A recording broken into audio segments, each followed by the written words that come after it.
Good morning. Hi, great to have you. That's wonderful. I'm just going to be a mouse today. I'm looking in on how the process unfolds. So Great. Welcome. doing the right things next week. Happy to see you. That's great. Mr. Cowan, I see you made it. With Good. your help. With Yes, your sir. help, Yes, sir. Well, we'll give these your people, valuable help. no problem. We'll give these people a couple more minutes and then we'll get rolling here. Hi, Rhoda. Hi, Hi, everybody. good to see you. Yeah, yeah. So it's been an interesting, the weather's been good in Indiana. So No, that's a thumbs up. it's been wonderful. Yeah, it's been good. How is it out by you, Jim? So it's going to be up at about 60 degrees today. Sunshine, but still a little chilly. Good, good. Anything but snow. Anything but snow. Yeah. You know, I know some of you guys, Jim, do you get much snow out there? The last time it snowed in San Dimas was 1974. Okay, say no more, Jim. Just be quiet. We're in the Midwest. We don't want to hear It this. is very cold here today. Our daytime high will only be about 69. Say no more, Jim. I'm going to silence you, buddy. I'm getting ready to mute you. Yeah, that's it. We don't want to hear no more from you, buddy. For those of you who don't know, Jim will be our speaker next week, but he's in California. And no, I'm not taking this. This is not right. So, all right, we'll give a couple more. John Vandersall, good to see you, buddy. Morning, Keith. Hey, good to see you and good. everybody else. Good, good. So 5:30 in the morning where you are, Jim, right? Yeah, goodness. Good for you. yeah, that's what I said too. Good for you. I'm gonna give you guys a hint. If you're talking to me at 5:30 in the morning, it's something's wrong. Who died? It's no. not gonna happen.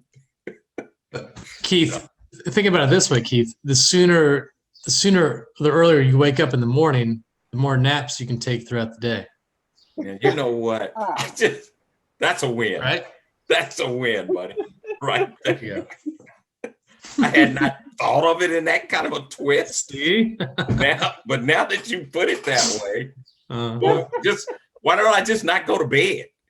How about that? Oh, no. you need Can I- some. Well, yeah. Okay, we'll get rolling here because I want to get started on time here. So good morning. There's people that join us late, so we'll make sure that we'll let those in. But let's get it rolling. So again, good morning. Glad to see all your smiling faces this morning. And as usual, what we'll do is we'll make sure that we go around and introduce ourselves. Some of your faces I haven't seen in a while. Some of you guys are new faces. So if you would please take about 1 minute or so, introduce yourselves, make sure you tell us where you're from, and then also give us what a good lead for you would be. All righty. I'm going to call you the way I see you on my screen, if you don't mind. Rhoda Israelov, please.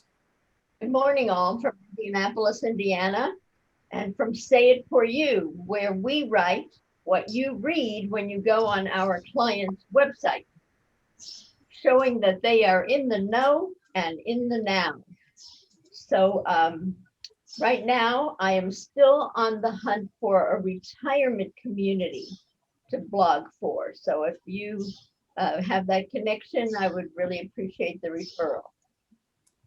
Not a problem. If you guys would do me a favor, until I call your name, could you mute yourself? Because I'm getting some feedback and backgrounds. David Garrison, please. Hi, Dave Garrison, Mutual of Omaha Mortgage. I'm down in Morgan County, near Indianapolis. I'm a home equity mortgage retirement originator. And a good lead for me would be someone, a financial advisor who has recognizes the need for the use of housing wealth in a client's retirement income plan, or an individual who wants to learn more. Not a problem. Tim, I'm going to save you for last because you're the speaker for the day. Jim McComb, the early riser. I'm Jim McComb. I'm from Los Angeles, but please don't hold that against me. I won't say a lot because you're going to hear more than you probably want to hear from me next week. But a good lead for me would just simply be any small business that wants to thrive in these disruptive times. I'll just leave it at that. Thank you, Jim. Gerald Cowan. I'm unmuted. Hello, everybody. Good morning. I'm an attorney. I practice law near Indianapolis, Indiana. I'm actually in Noblesville, bedroom community of Indianapolis. I do estate planning, estate and trust settlement after someone gets promoted. Does everyone know what it means to get promoted? We know now. Okay. And I'll illustrate to you what a good referral would be for me.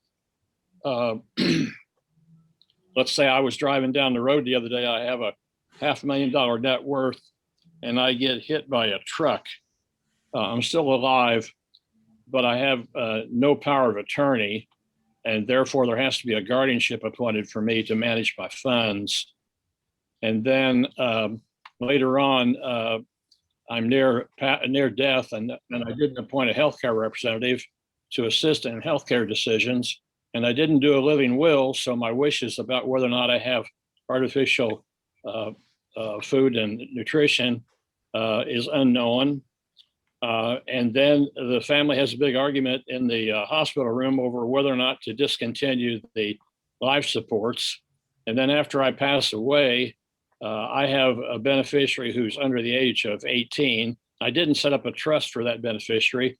So when that beneficiary reaches 18, they're going to get several $100,000 free to spend on as many Corvettes as they want to buy and watch them rust away. So a good referral to me would be anybody who needs these kinds of services, and that's all of us. Thank you. Thank you, Gerald. Gloria, good morning. Good morning, everybody. Gloria Thomas coming from Columbus, Ohio. And I have the secret to look better, feel better, and live your best life. We have minerals from the Dead Sea, we have clean nutrition, and now we have travel with Club Secret that just launched this past weekend. So we're looking forward to anybody who'd like to travel. Things are opening up. We just heard up Texas, but no longer require a mask wherever they go. So things are looking up. So we're excited about that. Again, Gloria Thomas with Secret from Columbus, Ohio. Thank you very much. Adele, if you would, please. Well, good morning, everybody. My name is Adele Bush, and I'm coming to you live from Columbus, Ohio as well. How many of you believe in the power of the spoken word? How many of you believe that it's important to have your business spoken about over the phone? Well, if you're one of those people, that's exactly what we do. ASP Business Services, we're a purveyor of personalized, customized, and exclusive executive telephone outreach. We also do business research and prospect development. And our goal for all our clients is not to telemarket, but rather to promote business development for them through the telephone. It works. So if you have an interest in that, let me know and we can talk about it. Adele Bush, ASP Business Services, LLC. Thank you. Thank you very much, Adele. John Vandersall, please. Good morning from Indianapolis. I'm a residential real estate agent. I'm with the FC Tucker Company and office out of the Keystone of the Crossing branch. A good lead for me right now with this historic low inventory levels is anyone who's considering thinking about new construction, because I can still help with those negotiations and site selection and finishing selections. So anyone who's thinking about or looking about new construction, let me know. Thank you. Not a problem. Zach Fox. Morning, everyone. Zach Fox, Edward Jones Investments, helping people confidently plan and execute retirement. I'm in the Indianapolis market, but I am also licensed in Ohio, Michigan, Illinois, Florida, and New Mexico. Thank you, Zach. Mike Ryan has got some lights. He paid his light bill. I've always had light. I just I've got a window back here and it's too much light and it just distorts it. So I put a big board back here. Mike Ryan, Leader Pro partner. We provide horticulture services here in Indianapolis. We service about 45 to 50 people a year, 35 weekly. And our season is just kicked up last week with the snow gone. Believe it or not, pots are still frozen. We've been trying to get winter greens out. Had one customer had to have pansies in for a photo shoot today and had to chip away ice to get the soil out of the pot in order to put the pansies in. We take care of customers downtown Indianapolis and just go straight north up to 96th Street. Back to you. Thank you, Mike. Jim Shepard. Good morning. I'm calling in from Panama City Beach, No, Florida. no, I'm going to mute you. I'm going to mute you. And in about 5 minutes, I'm going to leave for the golf course. But I just wanted to check in and tell you what a lovely day it is here at the beach. So I'll be back in Indiana in a couple of weeks. A longtime member of CBN and retired now, formerly in the graphic arts business. Thank you, Keith. Keith can't hear you. So I'm muted. Just saying good morning. It's been a good week in Indy. We found out that we're going to allow some higher percentages in our restaurants in certain areas, and that's a good thing, particularly if you're in any kind of service industry, travel. I know Gloria mentioned that. So things are getting better. I got my first shot. I'm an old guy, so they let me line up with the old people and get my first shot, and I didn't die from it. So for all you out there worrying about that, I didn't die. I didn't go into convulsions or anything like that. So, where you are on it it'll be your own personal decision. But my experience was that it wasn't negative. So you'll make your own decision about that. So before we go into our speaker this morning, has anybody got anything that was on their mind while they were thinking about it? Because you get it out now. Anybody got any business topic or personal business experience we want to spend a minute or two? We got a little bit of time this morning. I just have one anecdote, if I might. Yes, sir. I made a major discovery. The harder I work, the luckier I get. Oh, Gerald said it all. Gerald has said it all. Anybody else has got a tidbit of information before we move forward with our speaker this morning? Okay. With that being said, I am now going to turn it over to Tim Johnson and the Tim Johnson Show. Tim, you're up. Give us a little bit of background. Give us your intro. And then go ahead. You're on. Good morning, everybody. Thanks for being here. Great to see the enthusiasm, especially on this topic here as it grows across the United States. I'm Tim Johnson with Cannabis Safety First here in Ohio, a safety and security specialist, a variety of things I'm involved with as far as security systems for the industry, safety training programs for the industry, as well as a government affairs lobbyist for the industry, to which we've this week I've been busy speaking with legislators. Next week I'll be at the courthouse, the State House rather, testifying for some new amendment programs and so forth. A lot happening in Ohio this year, and we see it happening continuing through next year. But anyways, I'm going to the presentation today. I'm going to do about a 2-day course in 10 minutes for you. So let me see if I can get it over so we can get rolling here. As I said, I'm going to briefly touch on the history of cannabis. That's kind of what today's topic is all about. Everybody hears me okay, I'm assuming here. So what I'm going to do is go through a couple timelines, give you some contact information at the end, and then kind of wrap it up at the end real quick with as far as the state of cannabis in America today, especially in Ohio and the surrounding states. So if anybody's got any questions, hold them for then. I'm sure there'll probably be a lot that I'll have to leave out, but that's okay. That's what this is about. That's why you've got a contact information for after. So what I want to do is I want to focus on not 10,000 years ago when cannabis has been discovered to have been in the Egyptian tombs and used in a variety of different things back in the day and so forth before we were even thought of. I'm going to kind of bring it up to current, not current, but well, first I'll say this. The first cannabis law, and I don't have it on this chart, the first cannabis law in America was 1619.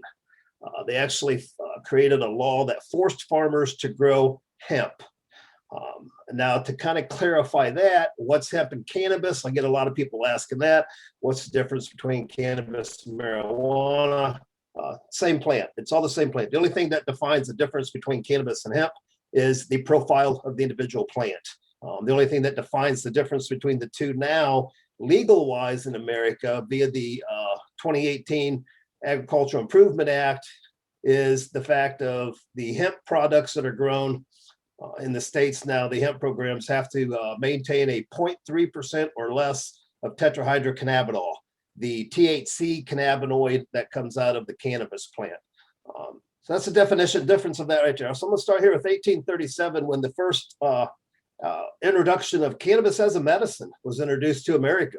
Then we're going to jump up into, and it was used for a variety of ailments back then, for pain, for seizures, for a variety of different things. I'm going to move up from 1850 to 1945. Cannabis was added to the U.S. Pharmacopoeia. That's today that's called the PDR, the Physician Desk Reference. It was in there, as I said, up until 1945.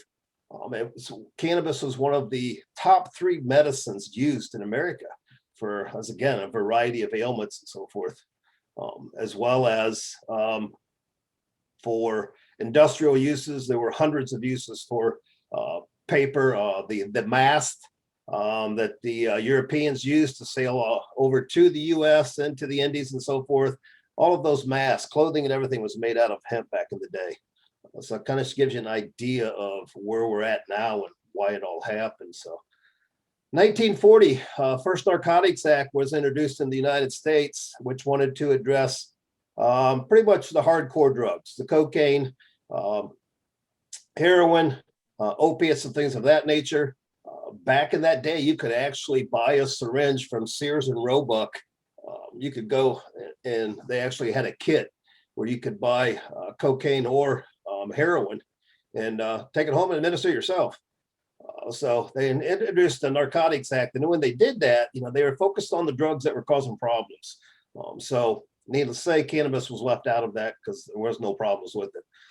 The alcohol prohibition, which has 3 amendments in the Constitution, I'm not even going to touch on that. It's not even, it's somewhat relevant, but it's 2 totally different categories of products or whatever they might be.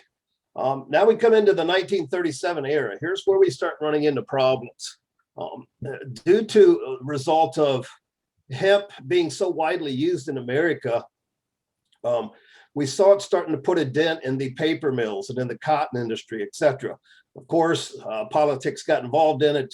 The DuPont family had at that time discovered fiber, and were trying to replace the hemp plant rope, which they were successful at doing, etc. and so forth at that time. Of course, the U.S. militaries continue to use hemp, as they do to this day.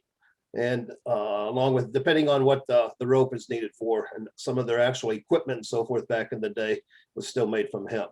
But we've seen a guy named Harry Anslinger was appointed as the first drug czar of America with the support of the Rothschilds, DuPonts, and the Hughes families that were big in the paper mill, big paper industries and cotton industries.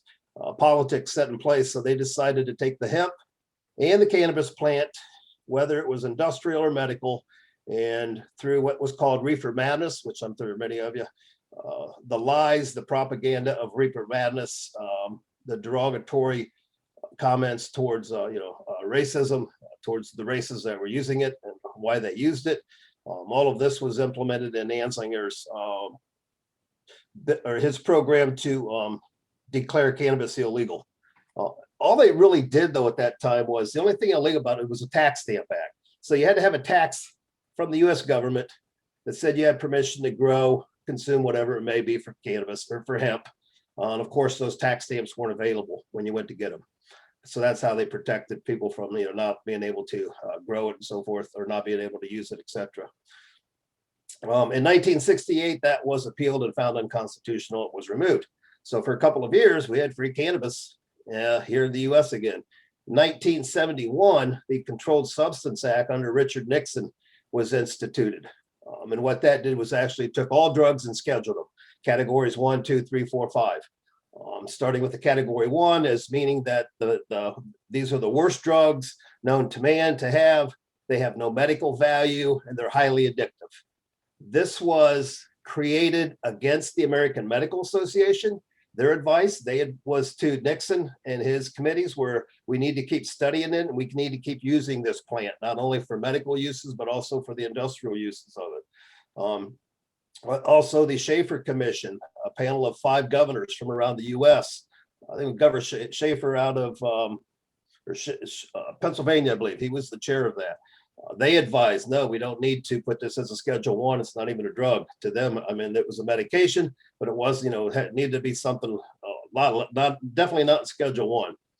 So Schedule 1, as I said, no medical value, highly addictive. Again, cannabis is put into that. It's an arbitrary decision by Nixon at the time to just automatically say, okay, well, it is what it is. I'm making cannabis illegal. And because he felt that the hippie era movements in the 60s was the reason, it was a defamation of our society at the time. We were destroying society, we were creating wars, etc. All of this, which was all, as time progresses, you'll find it became found to be from 71 up to 2016. I'm going to jump to try to get into a little more modern times. During that, I do want to emphasize during the 1971 till even up to current date 2021, we still find cannabis as a primary. Let me touch back on this. If you hear me say cannabis a lot instead of marijuana, the reason I do, when Anslinger implemented in 37 the Tax Stamp Act, he used the word marijuana. Marijuana means moto in Spanish. But he wanted to use that derogatory word towards those races to further belittle them and belittle the plant as well, criminalize the plant. So what we've seen is what's called the drug war that's been going on for 80 plus years now, with the primary focus on, this gave law enforcement the permission, the judicial or justice system and stuff to go after people using cannabis and incarcerate them, take their property, take their money, whatever they could. Thus, we have law enforcement departments around the US now that all have what's called a drug seizure fund. So when you go out and you find, it's kind of finding cannabis in the US is kind of like finding chocolate in a candy store. So it's everywhere. And that's what they knew. So if they knew if they chased cannabis, they would eventually find maybe other hardcore drugs through dealers and so forth like that, through large transactions, etc., from the actual larger drug dealer based organizations and so forth. And so that has kind of set a mindset for law enforcement. That's what they do a lot of. I was there, I did it, I seen it happen. I received the orders from the sergeant and everything every day when I went to work what to do. But anyways, that puts us kind of where we're at today. So I retired in 2014. 2015, I started working with legislators. There was a movement in Ohio, issue 3, to create a cannabis program in Ohio. That was turned down as a result of politics intervening in it, and as a result of the different various organizations, other organizations that didn't get their name in the highlight of we introduced the language. So there was plenty of support, plenty of money to pass it and so forth, but it was denied. So as a result of that, at the end of 2015, I started working with legislators. Thus, we created House Bill 523, the Ohio Medical Marijuana Control Program, which was signed into law by Governor Kasich in 2016, June 8th. They were given a 2-year period to promulgate the rules and the policies of that program, the process of how it was going to work and so forth. This is March 2021. They're still trying to create the entire program. Even though the program is active, there are still around 50 or 60 licenses that need to become operational. So that's where we're at with the medical program. In 2019, I participated and again submitted another white paper to create the hemp program, because in 2018, the Farm Bill Act passed. which gave all states, federal stepped down away from hemp and gave all states the right to now create their own hemp programs with still federal intervention. USDA still controls it. 1920, COVID-19, as awful as it was for the world, it brought a recognition to the medical cannabis patients and the industry as a whole around the world, especially in the US. It was declared an essential medical business, essential medical patients. So it did set it did help sort of, verify or validate that this is a real industry, which is kind of hard to contest that it's not with the research and the sciences and studies that have all been out there. State of cannabis in America today is pretty much, we're about 40 states now have created their own programs. We just had 4 in the last election that approved programs to be created. So that puts us up to about 40 states out of 50. We have 15 or 16 that have both a medical and an adult use program. Adult use program is what we prefer to use rather than a recreational program. Recreational just doesn't seem right. It still holds a pejorative term to the industry as a whole. We prefer to call it adult use or adult choice. Same as with alcohol. You never say, hey, I'm going to run down to the recreational alcohol and get some recreational liquor. I'm going to go down and get some alcohol at the liquor store, is what you say. So we prefer to, and that's an adult choice. So we prefer to use adult choice or adult use when we create the adult programs. So we see about 15 or 16 of those right now. What we see happening recently in the US, New Jersey, New York, Pennsylvania, Virginia, Alabama, and I think North Dakota are some of the other states that have introduced and or passed language recently to either add a medical program or an adult use program or combination of the two. So we're well over 40 now. If these other ones for this year that are going to be on the ballot in November, if they pass, we're looking to be up to 44, 46 states for either a medical program or an adult use program. What we're hoping to see this year with the new administration, that they simply reschedule at the federal level, reschedule cannabis to a Schedule 3, which they're talking about. If they do that, it'll be just like a hemp program that will open up the commerce borders around America for interstate commerce, for all states to create their own programs, to manage their own programs. There will still be an illicit program, which is called the black market. I prefer to call it the illicit program. That will always be the same as there is for Nike tennis shoes or Gucci purses or whatever. There's always going to be that illicit market. So there will still be federal, state, local laws that govern that as well. These are just programs that are being authorized through legalization efforts. 2025, about 3 years ago, the cannabis industry was projecting, and other economists and colleges around the United States, economic professors, so forth, said, by 2020 or by 2025, we think that, we might be able to reach $25 billion in the cannabis industry in sales. We've met that already. We're looking at for it to exceed $50 billion. And within 5 to 8 years after that, we look at it to be exceeding over 100 billion in the US alone. I'm just trying to keep the figures here to the US. So it's it currently is a very vibrant industry. There are, I think 300 and some thousand jobs have been created from it, with several 100,000 more to come and so forth. So that's kind of where we see ourselves at today. And let me wrap my last slide up here. If you want to take a screenshot of that or write it down real quick, I'll leave it up for a few seconds there. There's my email. If you want to know about the Ohio program, they've got an excellent website, probably one of the best in the country, medicalmarijuana.ohio.gov. It's very lengthy, but you can find out about anything you want to find out. It's there. This is a book. It's also a video. You can find it on YouTube. The Emperor Wears No Clothes by Jack Hare. Excellent. You will be amazed if you watch the video of it and you watch back in the 1800s and 1900s, the equipment that was actually used to bring hemp in from the fields and so forth, and how much it was actually used. The other is Smoke Signals by Martin Lee. It's kind of an exposure of everything in hemp and cannabis throughout the U.S. and throughout, from around the world. Here's what I like. If you notice in the back, I'm in my office at my home. There's some things hanging on the wall. Chromatography is what it is, and it's actual cannabis bottles and prescriptions, photographs of them from the cannabismuseum.com. A friend of mine owns this. It's the most collection of artifacts involving cannabis in the world, known to anybody. The Smithsonian Institute several years ago came down and talked to the owner of it. He was trying to get a price on it. They couldn't give him a price. They told him to price it himself because they had never seen some of the stuff, didn't even know it existed and so forth. There are some other cannabis museums. I think California has one too.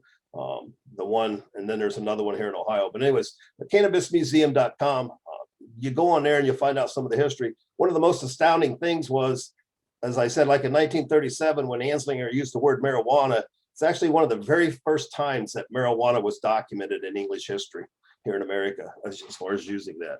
The other thing I'll leave with you, which is, if this doesn't convince you of medical values, I'm not sure that you're convincible. Emerging Clinical Applications for Cannabis and Cannabinoids, 7th edition. You will find out from two people that are truly in the cannabis industry, this is not a cure-all medication, a cure-all plant, a cure-all drug, whatever you may want to call it. But I hope that you also understand at the same time that the medications that we use come from plants. I have a tree in my backyard called a willow tree. Aspirin comes from that willow tree. Over 1,000 documented deaths every year in the US alone from aspirin. We have yet to find one single overdose death as a result of cannabis consumption to this day. And that's around the world. So it kind of gives you, just want to share a little bit of that with you there real quick, as far as the importance of understanding that. So with that, I think I got through my time frame there maybe. So if anybody's got any questions, I guess I'm going to open the screen back up and we will take some questions if you have some.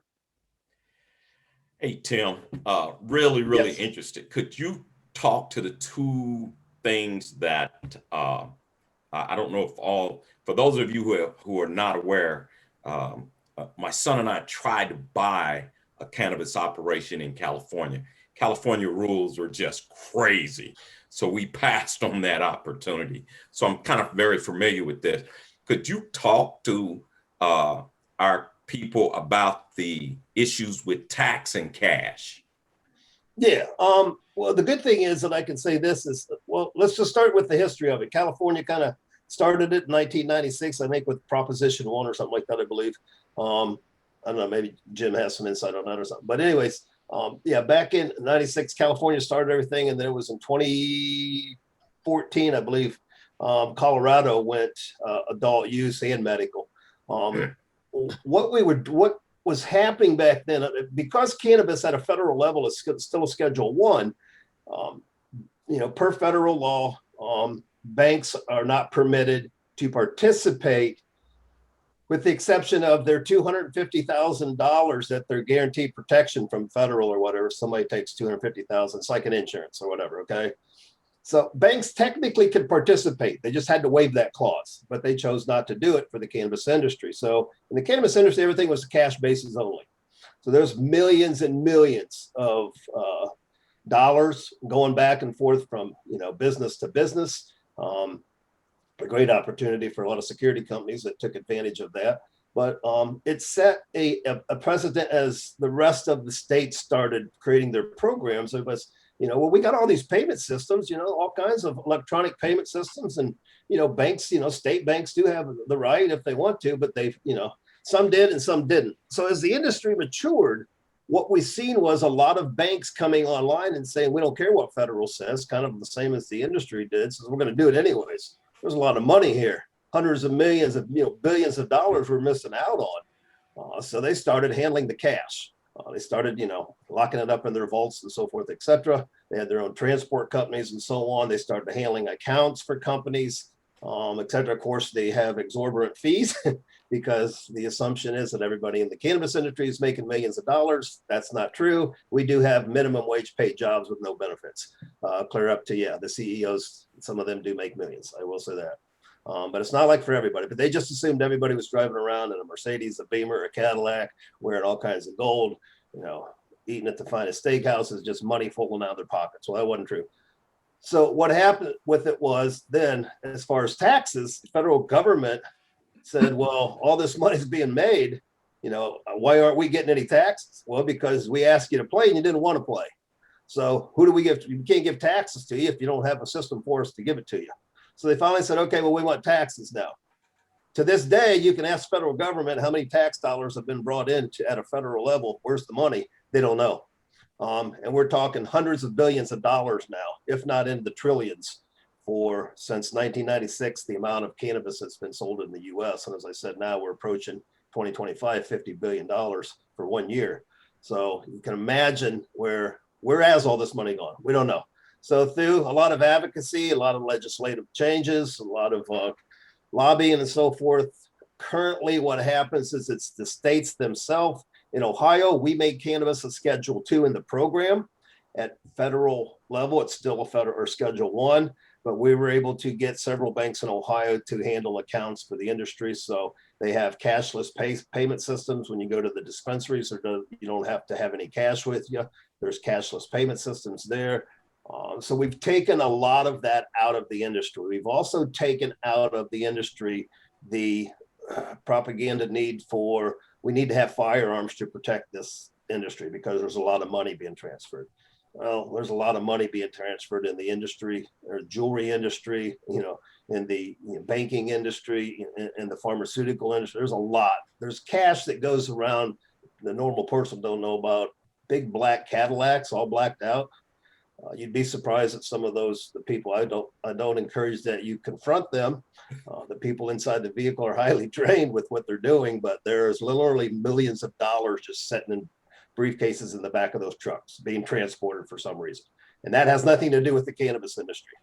So what we have done to remove some of that stigma in the industry, what I have called a soft, safe, and simple approach, we've got away from that stigma that everybody has to be, you know, an armed security guard with firearms and all this stuff. So now you'll see cannabis being transported in vehicles that are not identifiable, simple small vans, little white vans, but have vaults inside of them where the products are secured, as well as body cameras on the people doing the transporting and biometric security system cameras on the vans themselves. We literally, when we transport a product from one facility to the next, we can see a live view on the, on your computer and watch the vehicle travel the entire route. If they stop to take a break for a bathroom, grab a soda, whatever, we know about it. We're watching them move every bit of the way. So the tax, there is the 280E tax, which I forget her name, but she gave a tax thing. This is a tax form that can be used in the cannabis industry now. The problem with it is they really don't allow you to write off what things as any other industry. When you have a business expense, you get to write it off into taxes. They're very prejudiced yet and biased towards the cannabis industry to say, well, we'll take your tax dollars through the 280E tax form, but you can't write anything off. Well, okay, well, what's the percentage? Well, what do you think's fair? So it's kind of a negotiated percentage even. It's not even a set. Any other industry you get into, they've got set percentages, they got forms on how taxes is done, they got write-offs, etc. But cannabis is moving up. As far as industries being recognized, they are. We are seeing banking systems, as I said here in Ohio. It's a credit union, Right Pat, actually a military Right Pat credit union around the state of Ohio, handling some of the clients that are here. Exorbitant fees, as I said, but hopefully they'll come down and realize that if they can get more business, if they drop fees, more people will participate. So I think that kind of captures where we're at with the tax scene and the cash flow in America. Not a problem. David? Yeah, you'd made mention earlier about at some point when it's more legal, there will still be an illicit industry. And I'm curious, I guess I'm pretty neutral on marijuana, but but to me, the level of violence that the industry seems to perpetuate probably clearly could be minimized where there's some further legalization. But why would you view there would continue to be an illicit business in this if it's legalized? There's an illicit business in every industry. There's illicit alcohol being made. There's illicit Gucci purses, illicit Nike. Wherever there's an industry to sell something for somebody to make $1, there's going to be an illicit industry.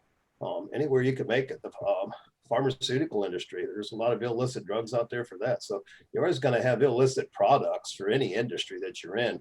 Somebody trying to, sell you either an actual product or scam you out of an article or whatever it may be, some kind of document or something. So as far as the violence part of it,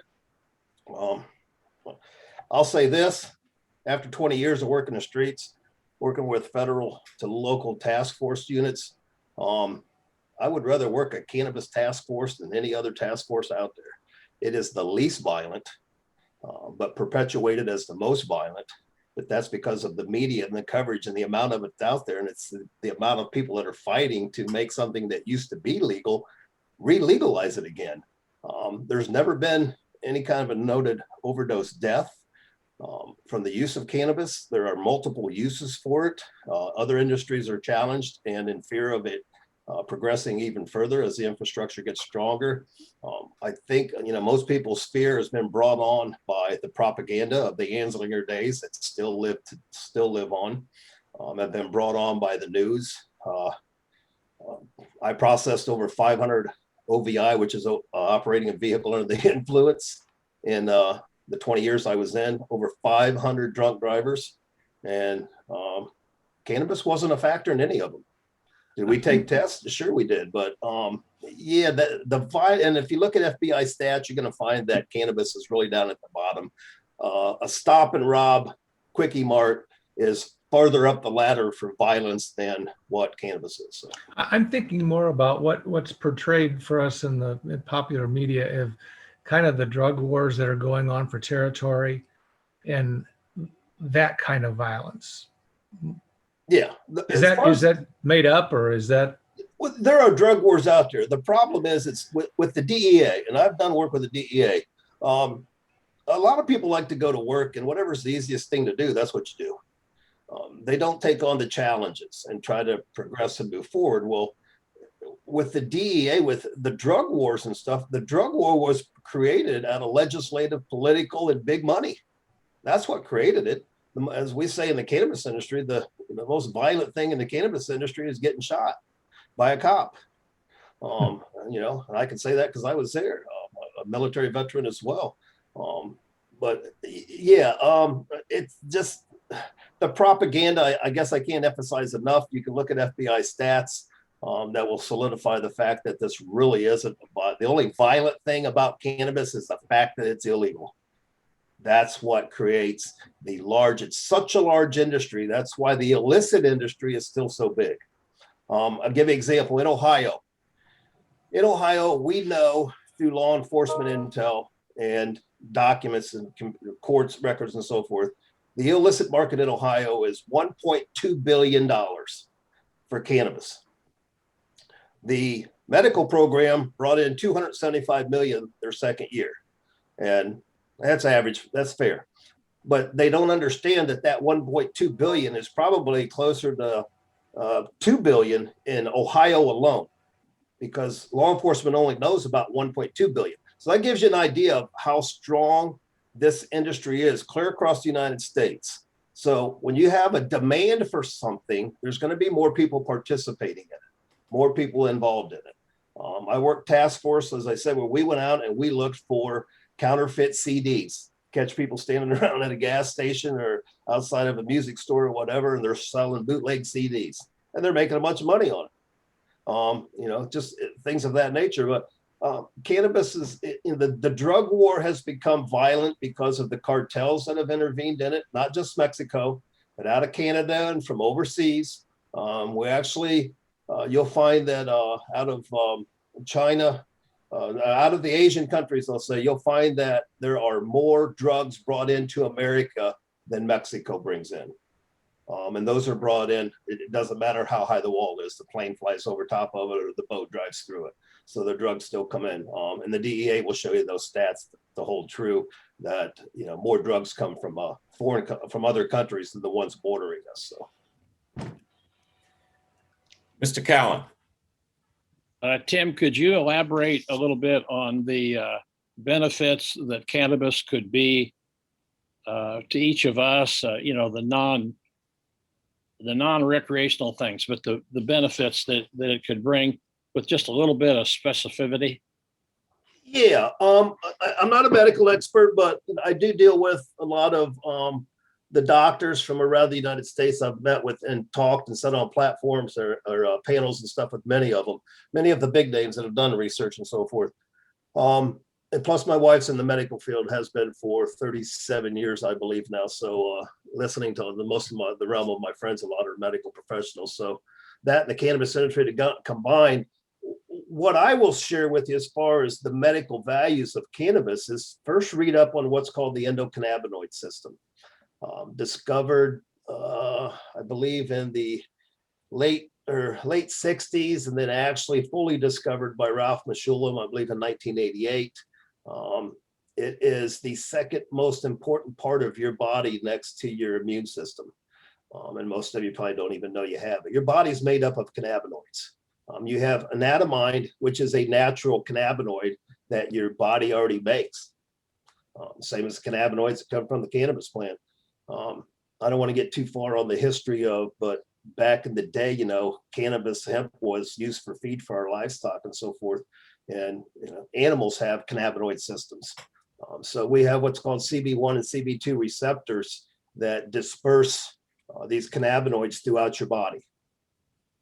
Wherever, you know, there's maybe an ailment or a pain or whatever, so forth. The problem is we don't create enough anandamide in our own bodies to address all of our ailments and so forth. What the problem that we have is a deficiency of cannabinoids. So there are, I believe, 150 or so cannabinoids known now that have been discovered. What I would say, if you, as far as the use of medical cannabis, we always have the saying of start low and go slow. THC, tetrahydrocannabinol, is the one that everybody's in fear of. This euphoric, hallucinogenic, you know, high or whatever that, you know, they perceive that you get. It's really not there. Been around the plant 46 years, military, college, law enforcement, etc. Pardon me, Tim. I'm sorry to interrupt. I'd like to know, how can it possibly help me? Bring it down to my level. Will it help me with the common cold, or will it help me with the broken arm, or how will it help me down at the basic level where I can understand where you're going? Sure.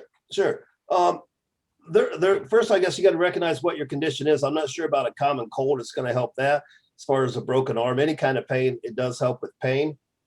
You'll have to recognize and understand what the profile of each product that you get to, but there's a variety of things. Dravet syndrome, which is the seizures and so forth. Cancer, it's been helping patients with cancer. There's articles in Science as to all this stuff. Otherwise, I wouldn't speak of it. It'll help with a variety of things, Alzheimer's, you know, a variety of different pains, PTSD, glaucoma. I'm just trying to think of some. I know Ohio has 22 different conditions right now, and we're getting ready to add about 10 more.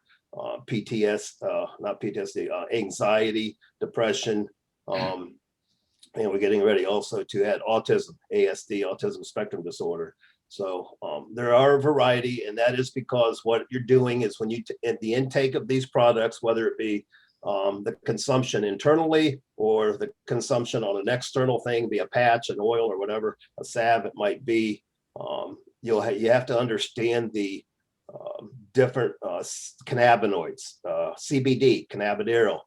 You have to understand CBD is the big thing right now. That's extracted from the plant, and that's what there's the market at this point in time is overflooded in America with white labeling of the product, and most 65% of it has been found to That's the illicit market. I'll bring you back to that, Dave. There is an illicit market. It's really not CBD. You're buying 23 other ingredients, but not CBD. But there's CBG, CBV, all of these, depending on each one of the cannabinoids address different receptors, which address different ailments that the body may have. So for me to, I guess, be specific, I can be, a broad range on as far as what I share with you and tell you about, but I don't really have the science. The science is there. I can't, on the medical side, tell you which. I know that THC on a low level for me, with a higher CBG and a higher CBN, with the neuropathy I have in the mornings, or with PTSD, my arthritis, which is considered chronic pain, it helps very much with that. So you want to be cautious with what you're using because it comes in a variety of uses. So you want to be cautious with your dosage and exactly what you're trying to help yourself with. Okay, thank you. Adele? Hey, Tim, I live in Hilliard. Yes. And there's a CBD store right around the corner from me. Could I go in there and get advice on CBD oil for, say, my sciatica or my painful shoulders? Are they allowed to give advice? Well, Adele, I think you should use this for your shoulders, use this for your sciatica. Yeah, the CBD stores are, they're somewhat regulated. They're regulated as to the product by the USDA and the FTC regulate. They're not allowed to make any claims that this will cure, heal, or do this. They can say it may aid in the discomfort or the pain or the ailment you have. But typically in CBD stores, you'll find some good ones. I'm assuming you're probably talking maybe about Mill Run. Are you familiar with those, the CBD there? I don't know. Yeah, the one on Roberts Road. Oh, Roberts Road. Okay. Yeah. What you find in stores that sell CBD, here's a rule of thumb. If you look at any CBD product, if it has more than 3 ingredients in it, I would set it aside and buy something else. I would also recommend first that you try full spectrum. Full spectrum CBD is the plant extraction of the whole plant. It's not an isolate. You have an isolate, and then you have a distillate, you have full spectrum. So you can use just the isolate, which would be just straight CBD. And there are reports of how it is aiding and assisting in a variety of ailments and illnesses that people have. But you'll get, as far as what they tell you, is based on their knowledge of what they know. I would say one of the best ones here in Central Ohio is off of High Street, called Columbus Botanical Depot. The guy that owns that, Joe, the guy's phenomenal. He should just be a medical cannabis. He should be a doctor and just an expert with what he teaches and so forth. But they're very good, and he makes sure his staff is. Now, if you go into a medical dispensary, what's called the bud tender, the associate salesperson that helps you, this is the product I want. They go over and take your payment for it and so forth. They're not allowed to discuss with you the actual what it can actually do or can't do. They're basically there to sell you the product, and that's it. So it's kind of, we are working right now to change some language. Here's an ironic one for you. In Ohio's program, the doctors that do the recommendation for a patient are not allowed to speak to the pharmacist that's at the dispensary. But now he can call up the pharmacy and talk about oxycodone or Valium or whatever he wants, as much as he wants about a patient with the pharmacist. But he's not allowed to call the pharmacist, it's registered to the state of Ohio, because they're in the cannabis industry. So we're trying to change that. It's only a common sense thing. It's medical common sense to allow the doctor to speak to a pharmacist and say, hey, patient Tim's coming in. This is my thoughts on it and so forth. What are your thoughts? Now, not all dispensaries have a pharmacist. So we're working on that as well. We're not trying to get away from, curtailing the industry. We're trying to bring the professions and so forth in. The same as, when created, we had to fight for lawyers to be able to participate. We got to fight for pharmacists to participate. And it goes on and on, it's a fight for doctors and everything. So yeah, in short, they can give you some answers. I'm not sure how valid a lot of it's going to be, but the rule of thumb, as I said, is to think of the more than 3 ingredients and pick up another bottle or a bottle, whatever the container may be. Hey, Tim, couple things that Mhm. I want to discuss before we leave this topic is, one of the reasons is, and quite frankly, people see marijuana, cannabis as a gateway drug to other issues. I think this is one of the biggest turnoffs to people who are not educated on this product, et cetera. Can you address that for a minute? Yeah, it's no fault to the people, to the generations of us that have received the propaganda clear back from the 30s. I mean, it's what we've been told. It's what we've been taught. The same with law enforcement in the courts. We're doing what we thought was right at the time, but it's been so long, it's so instilled in us, it's still there. So all of that fear is there, of as far as the industry as it is. And what was the second thing? You said something else about that. I was gonna About the gateway drug. the gateway. Okay, I'll get short and simple with you here. Here's what we say: cannabis is a gateway drug. It's a gateway off of other drugs, and that's been proven. You'll actually go back. I think it's 1946, a Guardia report, where the U.S. government themselves came out and said this is not a gateway drug. It doesn't need to be thought of as a gateway drug. Of course, that was shot down again. Same thing happened when the CSA was created. It's not a gateway drug. Here's what I'll tell you. Gateway drug, it's called a gateway theory. So it's a theory. There's no science behind it. Here's what a gateway drug, because I've met heroin junkies on the street. I've dealt with them hand to hand and getting them help, keeping them alive, saving their lives and so forth. And you'd be surprised of how many of them, they don't use cannabis. They don't like it, but they like a bottle of alcohol and a syringe full of heroin. So tell me what the gateway drug is. Well, there's a gateway drug in reality is if I'm drinking beer and I run out of beer and I go to the liquor store, there's no beer there, but there's a bottle of vodka. Well, I'm going to buy the bottle of vodka because I run out of beer. So is the beer the gateway to vodka? And now is vodka going to lead to heroin or cocaine or opiates, whatever it might be? So gateway theory is, really the gateway theory is just something that, as I said, it's a theory that was introduced to solidify the propaganda, pretty much is what it was. So yeah, that's why we've kind of reversed that. We've even testified to it, and the legislators are using it now, that cannabis is a gateway drug. It's a gateway off of other drugs, as we've seen with veterans, first responders and so forth with PTSD that have given 20, 25 tablets or pills a day to take, and next thing you know, after a few months, they're down to taking 2 or 3 essential medications a day, and they're consuming some form of cannabis. So we've seen a lot of that with patients, especially with mental health patients. Autism, we have a young child right now. We're adding autism hopefully to Ohio, and the young child takes over 300 pills a day. I don't even see how the body can consume that, how it digests it all. So his parents started working. They have him down to under 100 pills a day now after they started using cannabis for him.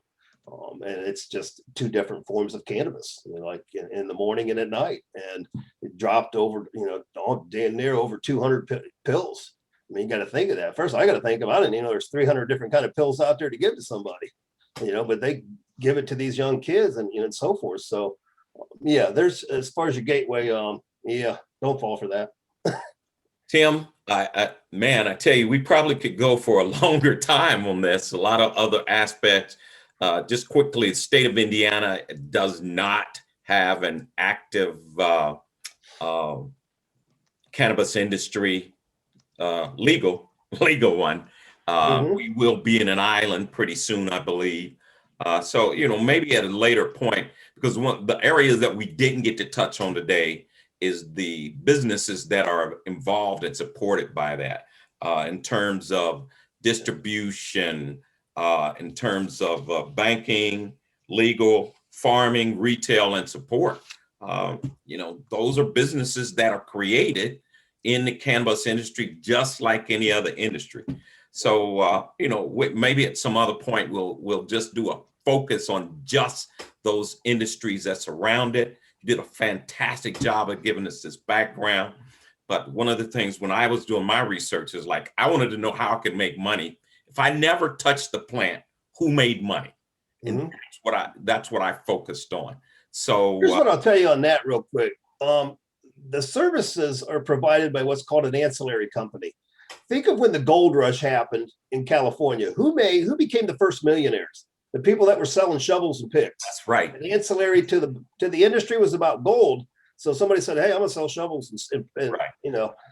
Sticks or whatever stuff," and they became the millionaires while everybody else was hoping they'd find some gold. So it's the ancillary services for any industry. We need housekeeping, we need banking, we need record keeping, we need security, as any industry does. Whatever they need for an outside service, that's called an ancillary business, and the cannabis industry happens to create literally hundreds of them. Yeah. My side happens to be, legislative government affairs and the security that I'm involved in because of my intense knowledge of my background. So, there's a lot there to talk about. As far as Indiana, keep that smile. You guys do have a hemp program, and there is language being created by some organizations to bring you on board with. It'll probably be a limited one at first, Midwest state, just like Ohio.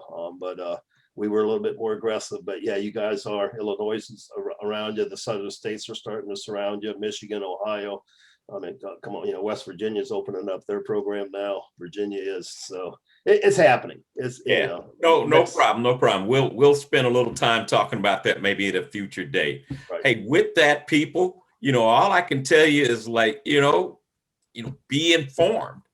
There will be opportunities possibly in this business, in this industry. Think about it and just be informed, be smart. And we at least know somebody that's done some work in the area. So with that, I'd like to say, hey, thanks for visiting this week. See you guys next week. Jim, you're our speaker next week, right? All right. With that, I'll see all you guys. Thank you so much for being this week. Bye-bye.